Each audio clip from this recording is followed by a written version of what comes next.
My name is Dr. Iris Wright. I am the owner of Caring Hearts Telecare. I found my passion. So I'm gonna tell you a little bit about my story. I found my passion about 14 years ago as I became a CNA and worked in long-term care. And what I've seen in long-term care, I did not like and wanted to create some change. And I was able to do that with my home care services. But during that journey, not only was it was hard for us on the floor as staff, the whole environment of being working in long-term care was very hard, especially for CNAs.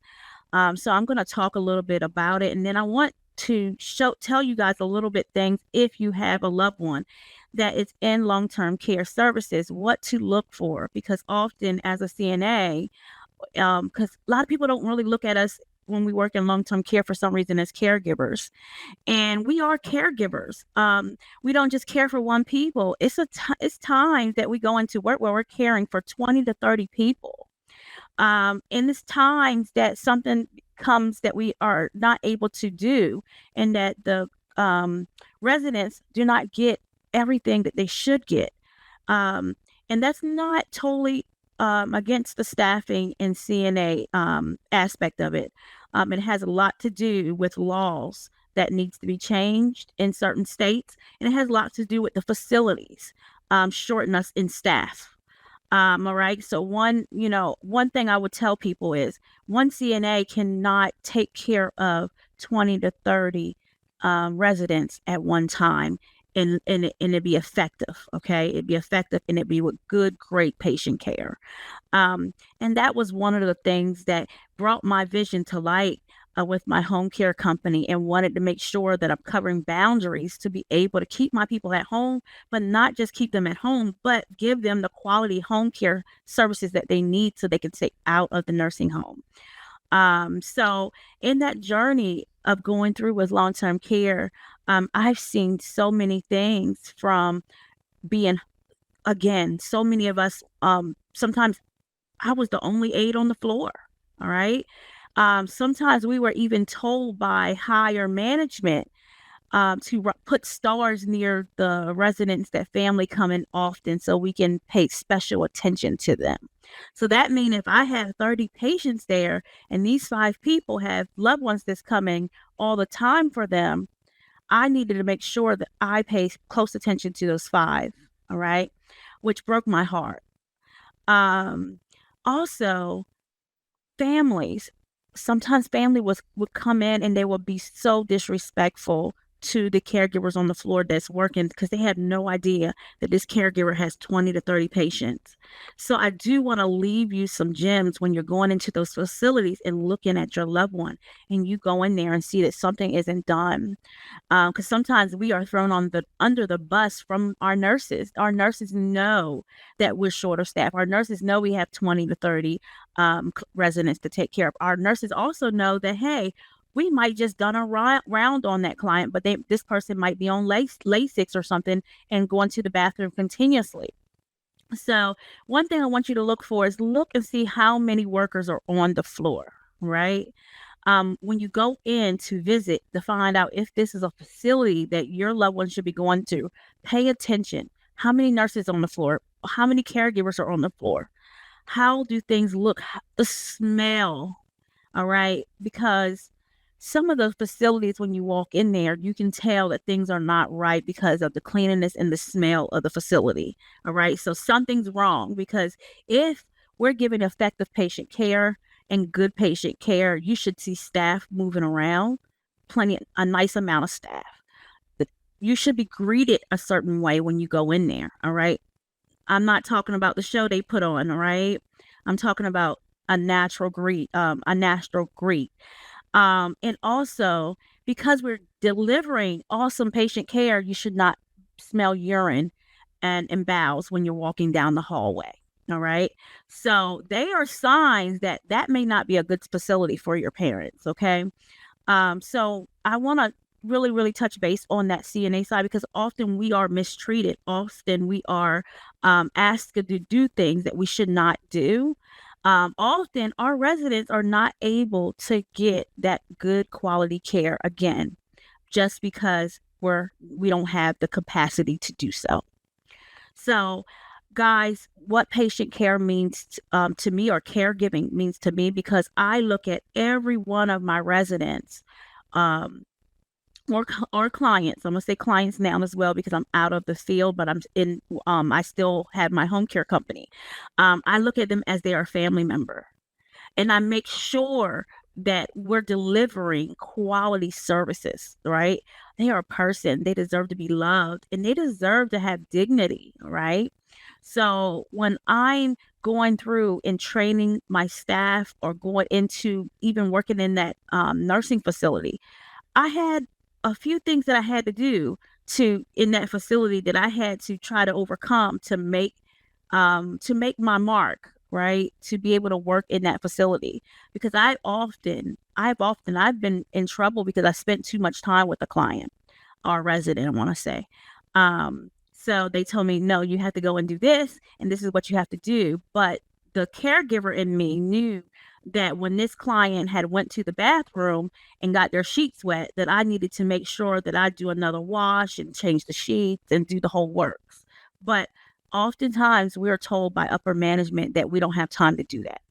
So I want to leave that with you when you're looking, and how important family members just loving their relatives in their family and being there for them. And I understand that everyone cannot be home to care for a loved one. But if you're going to put your family in a facility, try to make sure you do your research and ask important questions, because that is going to show you. And try often to come see your loved one to find out what they're going, and talk up for them, because sometimes they're mistreated, and they're not going to talk up for themselves. They don't want matters to be worse, because when you leave, they are still there. So we get a lot, even in home care. I made it my point to really be able to contact my clients and find out what's going on. How is the caregiver doing in that home? Are you happy? What is her strengths? What is their weaknesses? Because I want to make sure that I'm matching my caregiver with the correct patient. I also want to make sure if there's any training that I need to do to make sure that um, the excellent caregiving, or excellent patient client care is being given while they're in that home. All right. And so you want to definitely get to know who is working with your loved one, right? And have a level of respect when you're asking questions and going into the facilities, because sometimes it is so overwhelming working in the nursing home. You're loaded with clients. You have family members yelling at you. You have people that need to be fed. I mean, it was times that I had 20 to 30 clients, and I had 5 or 6 feeders. I had to deliver trays out to make sure everybody got their tray. Then something happened over here. The family is upset. So then I have to stop everything I'm doing to go and make sure that family member is satisfied. And then I'm late going to do something else for another resident. Um, it's overwhelming. So you have to know, if you work in long-term care, how to take care of yourself, because some people do. And some people, it's like they want to be there because they enjoy long-term care. They enjoy taking care of people. And um, so I want to stress to them that take some time off. Some long-term care facilities allow you to request certain days off. Sometimes what I would do is I would plan my days off on the schedule and say, hey, I need these days off, especially depending on what unit you work on. Sometimes I will work on the dementia unit. Me personally love my dementia residents, but I cannot do that 5 days a week. I cannot do that on a 7-day stretch. I need time away. So what I would do is I could do 2 days, and then I'll say, hey, if you got me the third day, put me on the other, on another wing, or, put me doing something else and give me a couple of days off, and then go back into the dementia unit. So make sure you take care of yourself and talk up for yourself, because if you do not talk up for yourself, then it's going to be very, very hard for you. If you start feeling burnt out, guys, I cannot say I've met some beautiful, lovely CNAs and nurses, but they got burnt out. They got burnt out. Find something else that can do. Do not, I mean, because we're working, some of us are working double shifts because they're short of help. Some of us are coming in days off because they're short of help, and we're exhausting ourselves. So do not do that. Find something else. What I used to do is I used to have a little PRN job somewhere else that was less stressful, that I could pick up my extra hours if I needed a break and just be able to do something else to keep me from being burnt out. Or plan your schedule to where you can take a lengthy vacation. Hey, I can work this many days straight, but then I can have 5 days off over here just to release. Prayer. Sometimes I would sit in the parking lot and just pray before I go in. Pray because you need to, no matter what else is going on, we can't panic. We have to stay focused because people depend on us. And we can't go in there with a bad attitude because our clients feel that attitude. They feel it. And when something is not right, they know that something is not right. It's times that I would go in and my voice, just how I greet my clients would know, like, hey Iris, is something wrong with you? Because you didn't, do your thing today. You didn't say this or whatever Pacific. I had no clue that people, that the residents were noticing little things like that, right? It's times that I would come in where I would hear them yelling my name. Is she here yet? Where is Iris? So they know who takes care of them and who doesn't. All right. So pay attention and definitely talk to them and say dad, or tell your actual loved one, who is your favorite staff member working here, and why is that your favorite? What do they do for you, and what are they doing that the other ones are not doing? Because maybe you can go up and say, hey, dad really likes when someone does this and this and this. If possible, can we tell the other staff members as well? Because it's very important, because one person can't work 24 hours a day. So it's very important that we don't look at each other as caregivers or families as one's better than the other one, when sometimes it's just a training. It's just time to get to know. And sometimes it's hard to get to know people when you have 30 clients. So you have to make that time and fit in to each one of those clients to say, hey, this is how do I learn more about them so I can know what they like and how they like it.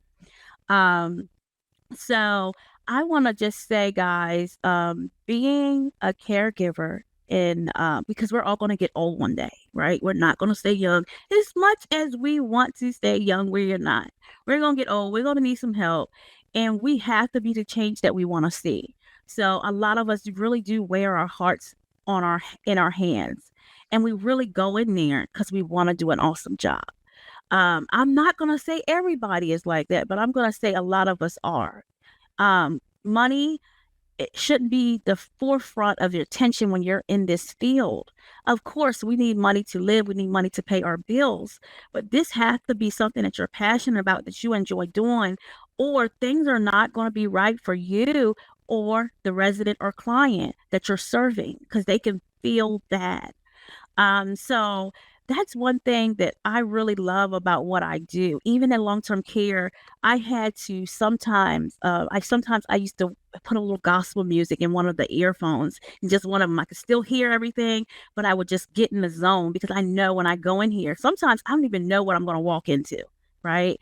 Sometimes I may have a caregiver that she does a good job at the beginning, and in the middle of the shift, she just gives up and say, hey, we're not doing nothing else. So I would have go in there and go into a mess, right? And I have to be mentally prepared for that mess, whether I'm working an 8-hour shift or a 12-hour shift.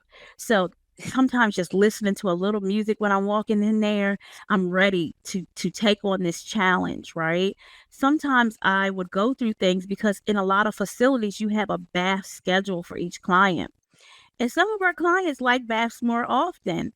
So they're not always able to get that in a facility either. So families need to know that, all right? So they have a bath schedule. But I would have clients that would say, hey, I know I had a bath yesterday, but I really want a bath today. Sometimes I would stay late and make sure that need is being met. And oftentimes I've gotten in trouble written up because those needs were met. All right. So we definitely got to do some changing inside of long-term care. So that started my journey. by me going through 14 years of working in the field from long-term care and from the hospital and ICU and PCU and reading cardiac heart rhythms, I knew that my passion was to keep people at home and to make sure they have their dignity in getting the best patient care as possible. So we have opened our facility, Karen Hart's Telecare, to deliver that. We innovated our company, so we can be able to try to assure that our clients, whether it's an electronic caregiver or a real caregiver, we're doing everything to meet our clients' needs. So, again, guys, I am so passionate about what I do, and that's what caused me to want to speak up and speak today on what we have to do with that long-term care, because a lot of people don't know. A lot of people don't know. So when you walk into that long-term care facility, really look, pay attention, look for signs and cues, and really get to know the staff on the floor as well. All right, because you would know why things aren't being done or who's doing what or how can it be done, and then talk up, go to administration, complain that it's not enough people working on the floor. What can you do? um because money is being paid there, right? So they should be able to do what they need to do. And unfortunately, nursing is one of those professions that we're really always short of help. But a lot of times facilities can change some of that.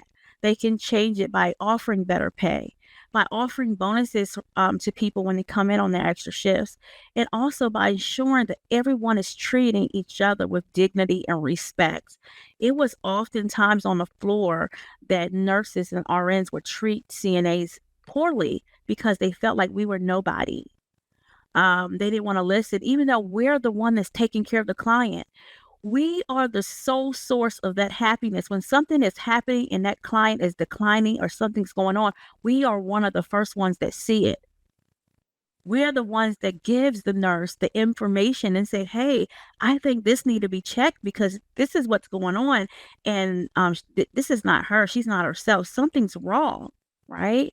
So, I hope that me talking today gave you a different look or outlook or when you're going into these facilities and give you the voice to stand up and talk up.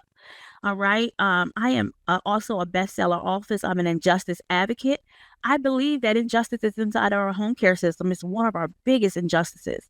And we're working on a project right now called Injustice in Home, Injustice in Medical.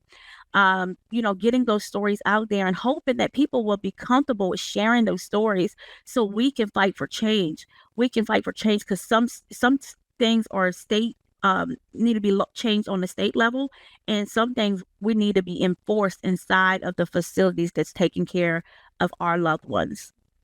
So again, guys, if you have any questions for me or want to reach out to me, I am on social media as Dr. Iris Wright.